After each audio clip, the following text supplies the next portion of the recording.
एक कुत्ता जो कि 1 मिनट में 27 से 28 सांसें लेता है और 10 से 12 साल तक जीता है, वहीं पर एक इंसान 1 मिनट में 14 से 15 बार सांस लेता है और 80 से 100 साल तक जीता है। लेकिन एक कछुआ जो कि 1 मिनट में सिर्फ 5 से 6 बार सांसें लेता है और 500 से 600 सालों तक जीता है। इससे स्पष्ट है कि जिस जीव की सांसों की संख्या जितनी कम होती है वह उतनी ही लंबी आयु तक जी सकता है।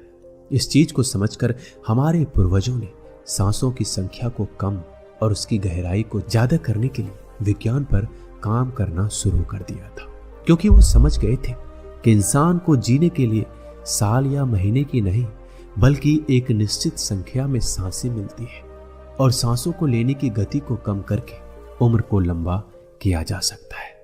लेकिन सांसों के धीमा और लंबा होने की यह गति प्राकृतिक रूप से होनी चाहिए। जब हम सांस लेते हैं तो वायु प्रत्यक्ष रूप से हमें 3-4 स्थानों पर ही महसूस होती है: कंठ, हृदय, फेफड़े और पेट। मस्तिष्क में गई हुई वायु का हमें पता ही नहीं चलता। कान और आंख में गई हुई वायु का भी कम ही पता चलता है। श्वसन तंत्र से भीतर गई वायु अनेक प्रकार से विभाजित हो जाती है, जो अलग अलग क्षेत्र में जाकर अपना कार्य पुनः करके भिन्न रूप में बाहर निकल जाती है। ये सब इतनी जल्दी होता है कि हमें इसका पता नहीं चलता। हम सिर्फ इतना ही जानते हैं कि ऑक्सीजन भीतर गई और कार्बन डाइऑक्साइड बाहर आ गई, लेकिन भीतर से क्या सही क्या गलत करके आ जाती है इसका कम ही ज्ञान प्राप्त हो पाता है। यदि हम जोर से गहरी सांस लेते हैं तो तेज प्रवाह के साथ शरीर के अंदर बैक्टीरिया नष्ट होने लगते हैं। कोशिकाओं के रोगों से लड़ने की क्षमता भी बढ़ जाती है। बोन मैरो में नए रक्त का निर्माण होने लगता है। आंतों में जमा मल विसर्जित होने लगता है। मस्तिष्क की जागरूकता लौट आती है, जिससे श्रवण शक्ति दुरुस्त हो जाती है। न्यूरॉन की सक्रियता से सोचने समझने की क्षमता पुनः जिंदा हो जाती है। फेफड़ों में भरी हवा से आत्मविश्वास वापस लौट आता है। सोचें, जब जंगल में हवा का एक तेज झोंका आता है तो जंगल का रोम रोम जागृत होकर सजग हो जाता है। सिर्फ एक झोंका कपालभाति या भास तरीका प्राणायाम तेज हवा की उस झोंके की तरह है। बहुत कम लोगों में क्षमता होती है अपने अंदर आंधी लाने की। लगातार अभ्यास से ही आंधी का जन्म होता है। 10 मिनट की आंधी आपके शरीर और मन के साथ आपके संपूर्ण जीवन को बदल कर रख देगी। आजकल अधिकतर लोगों की सांसें उखड़ी और बिखरी हुई होती है, उथल पुथल रहती है और तेजी से चलती है। लोगों को यह पता नहीं चलता कि उनकी सांसें किस प्रकार चल रही है। जब क्रोध या भाव उठता है तो सांस बदल जाती है। वहीं पर काम वासना का भाव उठता है, तब भी सांस बदल जाती है।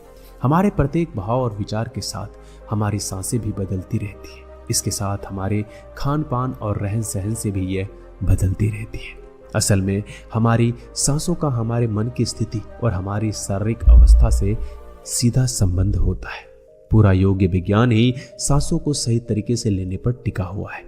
और अगर हम सिर्फ अपनी सांसों को सही तरीके से लेना सीख जाते हैं तो हमारा जीवन जादू की तरह बदल जाएगा। आज इस प्राचीन यौगिक कहानी के माध्यम से हम सांसों को सही तरीके से लेने का तरीका और सांसों के जादुई रहस्य के बारे में विस्तार से जानेंगे। बहुत पहले की बात है, एक ऋषि अपने आश्रम में छात्रों को योग, ध्यान और प्राणायाम की शिक्षा दिया करते थे। ऋषि खुद भी एक योगी थे। उन्होंने अपने कई वर्ष हिमालय की गुफा में साधना करते हुए बिताए थे, जहां पर उन्होंने बहुत से सूक्ष्म मानवीय आयामों को गहराई से समझा था। और अब वो अपने इसी अनुभव और ज्ञान को शिष्यों के माध्यम से जन समूह तक पहुंचाना चाहते थे। एक दिन रात्रि के भोजन के पश्चात उनके आश्रम का सबसे बुद्धिमान और होनहार छात्र उनके पास आता है। छात्र के चेहरे को देखकर गुरुजी समझ गए कि उसके मन में कुछ सवाल है। गुरु के नजदीक पहुंचते ही छात्र ने उन्हें प्रणाम किया और कहा, गुरुदेव, मैं आपसे कुछ पूछना चाहता हूँ। गुरु ने मुस्कुराते हुए कहा, मुझे मालूम है, ये तो मैंने तुम्हारे चेहरे को ही देखकर समझ लिया था। पूछो, क्या सवाल है? छात्र ने कहा, आप अक्सर कहते हैं कि योग, ध्यान और प्राणायाम का मूल आधार हमारी सांसें होती है और अपनी सांसों पर नियंत्रण पाते ही हम अपने मन और विचारों पर नियंत्रण पा लेते हैं। तो आज मैं आपसे सांसों के रहस्य और उसके यौगिक विज्ञान के बारे में विस्तार से जानने आया हूँ। यह सुनकर गुरु ने एक हल्की मुस्कान दी और फिर कहना शुरू किया, जैसा हमारा मन होता है हमारी सांसों की गति भी वैसी हो जाती है, या फिर जैसी हमारी सांसें होगी वैसे ही हमारी मनोदशा हो जाएगी। यानी हमारी सांसों से सब कुछ जुड़ा हुआ है। जो हमारे भीतर घटता है वही हमारे बाहर घटता है। हर घटना हमारी सांसों से गहरा संबंध रखती है। मतलब कि अपनी सांसों की गति पर नियंत्रण करके अपने मन और विचारों पर नियंत्रण कर सकते हैं। अगर तुम किसी सच्चे योगी या साधक को ध्यान से देखो तो तुम्हें उसके चेहरे पे एक गजब का ठहराव दिखेगा। एक सच्चा योगी बुरी से बुरी परिस्थिति में भी खुद को स्थिर और शांत रख सकता है। एक योगी अपने भावनाओं को नहीं दबाता, बल्कि वो अपनी सांसों पर नियंत्रण हासिल कर सकता है, और सांसों को नियंत्रित करते ही वो अपने मन पर नियंत्रण पा लेता है। और जिस आदमी का मन उसके नियंत्रण में हो, उसके पास उसके सभी समस्याओं का समाधान है। गुरु ने छात्र की तरफ इशारा करते हुए कहा, तुमने कुछ योगियों के बारे में सुना होगा। वो 150, 200 या फिर 300 सालों तक जीते हैं। आखिर वो इतने लंबे समय तक खुद को जीवित कैसे रख पाते? असल में उनका नियंत्रण अपनी सांसों पर होता है, जिसे प्राण ऊर्जा भी कहते हैं। प्राण ऊर्जा हमारे चारों तरफ है। इसे कितनी मात्रा में लेना है और छोड़ना है, ये एक योगी अच्छी तरह से जानता है। वो इस काम पर बहुत हद तक महारत हासिल कर लेता है, इसलिए वो प्राण ऊर्जा का उपयोग करके अपनी जरूरत के हिसाब से कर सकता है। इसलिए वो इस प्राण ऊर्जा का उपयोग अपनी जरूरत के हिसाब से कर सकता है और खुद को दीर्घायु बना सकता है। अगर तुम अपने शरीर को स्वस्थ रखना चाहते हो, सामान्य से अधिक क्षमता चाहते हो, तेज बुद्धि चाहते हो, तो तुम्हें अपनी सांसों को समझना होगा, उन्हें नियंत्रित करना होगा, और उन्हें नियंत्रित करते ही तुम्हारे जीवन में सब कुछ व्यवस्थित हो जाएगा। असल में डर, चिंता और परेशानी जैसी कोई चीज होती ही नहीं है। ये सिर्फ हमारे मन और भावनाओं की उपज है। हमारे मन में भावनाओं को केवल एक ही चीज नियंत्रित कर सकती है, और वो है हमारी सांसें। हमारे अंदर का क्रोध, चिंता, जलन, अहंकार, बदला लेने की भावना, ये सब कुछ हमारी सांसों के हिसाब से चलता है। अगर हमारी सांसों पर हमारा नियंत्रण है तो ये सभी विकार हमारे नियंत्रण में आ जाते हैं। सांस हमारे शरीर और हमारे मन के बीच पुल का काम करती है। अगर हमें अपने मन तक पहुंचना है, उसके विकारों को समझकर उनको दूर करना है, तो हमें अपने सांसों के पुल पर चलना होगा। हमें अपने सांसों के जरिए अपने मन तक पहुंचना होगा, और एकमात्र यही रास्ता है अपने मन को समझाने का।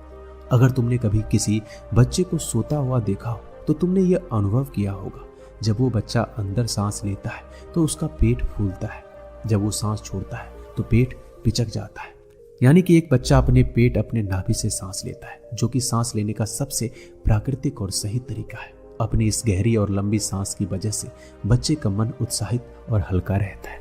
उसका शरीर ज्यादा प्राकृतिक तरीके से काम करता है। तुमने देखा होगा, बच्चे अपने मन में किसी बात को ज्यादा लंबे समय तक नहीं रखते, ना ही वो किसी से ज्यादा लंबे समय तक गुस्सा रह सकते हैं। अगर किसी गलती पर डांट या मार दिया जाए तो उसे कुछ समय बाद वो भूल जाते हैं और खेल में मग्न हो जाते हैं। बच्चा इतना सरल इसलिए हो पाता है क्योंकि उनकी सांसें प्राकृतिक रूप से चलती है, यानी नाभि से बच्चे के शरीर का विकास चाहिए। विकास के लिए ज्यादा ऊर्जा, और ज्यादा ऊर्जा के लिए ज्यादा लंबी सांसें चाहिए। इसलिए प्रकृति ने उसे ज्यादा लंबी सांसें दी है। हालांकि ये लंबी सांसें हर मनुष्य को दी गई है, लेकिन इंसान ने अपने जीवन में कुछ अप्राकृतिक परिवर्तन कर अपनी सांसों को छोटा कर लिया है। वो पेट की बजाय अपनी सीने से सांसों को लेता है। हम जितनी छोटी सांस लेंगे उतनी चिंता और बकवास से भरे होंगे। हमारी सांसें जितनी लंबी और गहरी होगी, हम उतने ही खुश और शांत रहेंगे। गुरु ने आगे कहा कि एक आदमी 1 मिनट में 14 से 15 बार सांसें लेता है। सांस का सीधा संबंध हमारे मन की स्थिति और हमारी शारीरिक कंपनी से है। अगर 1 मिनट में ली जाने वाली सांसों की संख्या 11 से नीचे आ जाए तो हम अपने आसपास होने वाले कई कंपन को समझना शुरू कर देंगे, यानी जानवरों की आवाजें हमारे लिए स्पष्ट हो जाएगी। तुमने सुना होगा कि शेर और बाघ जैसे खूंखार जानवर भी कुछ योगियों के सामने आते ही पालतू बिल्ली की तरह व्यवहार करने लगते हैं।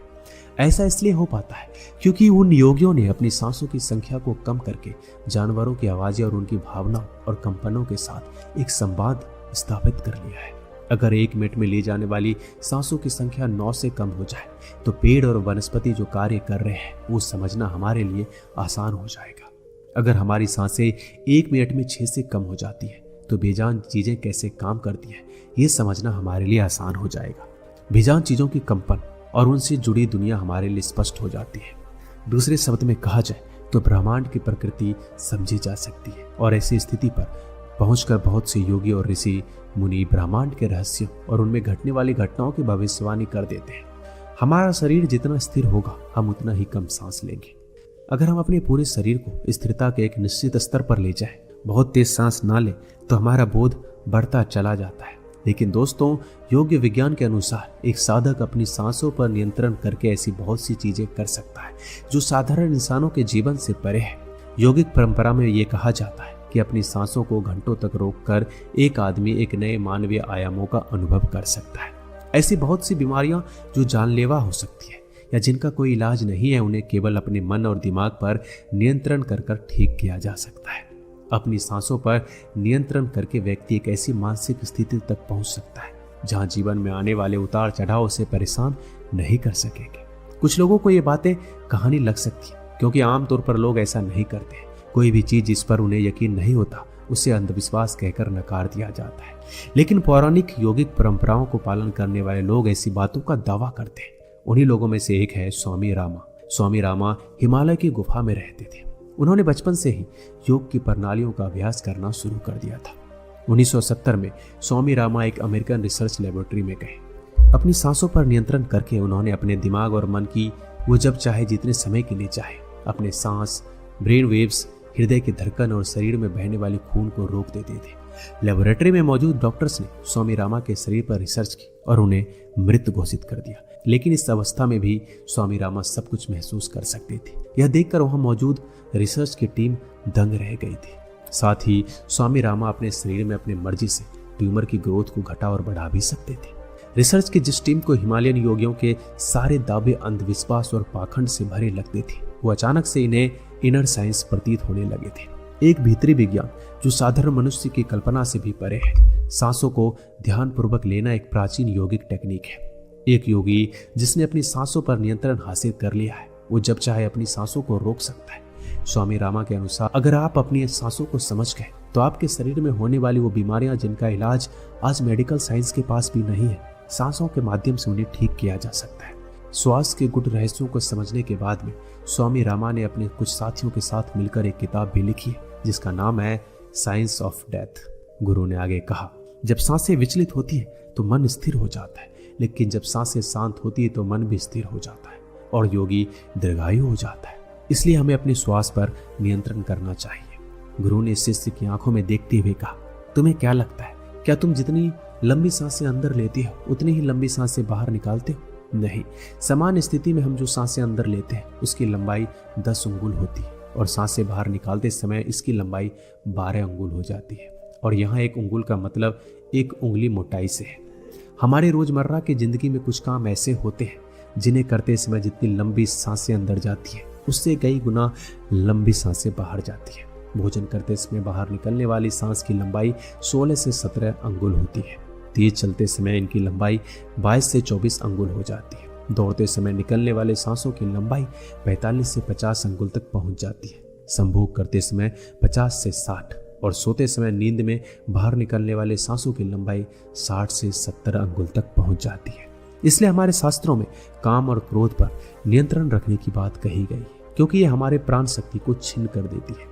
श्वास को इंसान की प्राण शक्ति भी कहा जाता है। जब एक 200 वर्षीय व्यक्ति से उसकी लंबी उम्र का राज पूछा गया तो उसने 2 चीजें बताई। पहला, नाभि तक भरपूर सांस लें और दूसरा, रीढ़ की हड्डी को हमेशा सीधी रखें। साधारण से लगने वाली ये दोनों बात योग और प्राणायाम की दृष्टि से बहुत महत्वपूर्ण है। असल में शरीर के अंदर जाने वाले सांस की लंबाई कम और बाहर निकलने वाली सांस की लंबाई ज्यादा होती है। अगर किसी तरीके से बाहर निकलने वाली प्राण वायु की लंबाई को कम कर दिया जाए तो लंबी उम्र को प्राप्त किया जा सकता है। और सौर शास्त्र के अनुसार यदि बाहर निकलने वाली वायु की लंबाई 1 अंगुल कम हो जाए तो व्यक्ति निष्काम हो सकता है, यानी उसके अंदर काम वासना खत्म होने लगती है। 2 अंगुल कम होने से आनंद की प्राप्ति होती है। 3 अंगुल कम होने से लेखन शक्ति बढ़ती है। 4 अंगुल से वाक सिद्धि प्राप्त होती है। 5 अंगुल से आदमी को दूरदृष्टि प्राप्त होती है। 6 से 7 अंगुल कम होने से साधक के अंदर अति तीव्र गति से चलने की शक्ति आती है और वो कुछ ही पलों में एक स्थान से दूसरे स्थान पर पहुंच सकता है। 8 अंगुल कम होने से साधक को 8 सिद्धियां प्राप्त हो जाती है। पवन पुत्र हनुमान को 8 सिद्धि नवनीत के दाता इसलिए कहा जाता है क्योंकि उन्होंने 8 सिद्धियों को प्राप्त कर रखा है। ये 8 सिद्धियां हर इंसान में होती है, बस जरूरत है इन्हें जागृत करने की। बाहर निकलने वाली सांसों की लंबाई 12 अंगुल कम होने पर योगी को इच्छा मृत्यु प्राप्त हो जाती है। फिर वो जब चाहे तब तक खुद को जीवित रख सकता है। लेकिन ये सारी सोई हुई शक्तियां केवल तभी जागृत होती है जब मन में इन्हें जागृत करने की तीव्र अभिलाषा हो। और मन का स्थूल रूप श्वास है यानी सांसें है। इसलिए सबसे पहले सांसों पर नियंत्रण करना जरूरी है। भगवान शिव पार्वती को बताते हैं कि रात में ईड़ा नाड़ी और दिन में पिंगला नाड़ी को रोकने में जो सफल होता है वही असल में सच्चा योगी होता है। इस वीडियो में आपने बहुत कुछ सीखा होगा। मिलते हैं अगली वीडियो में। धन्यवाद।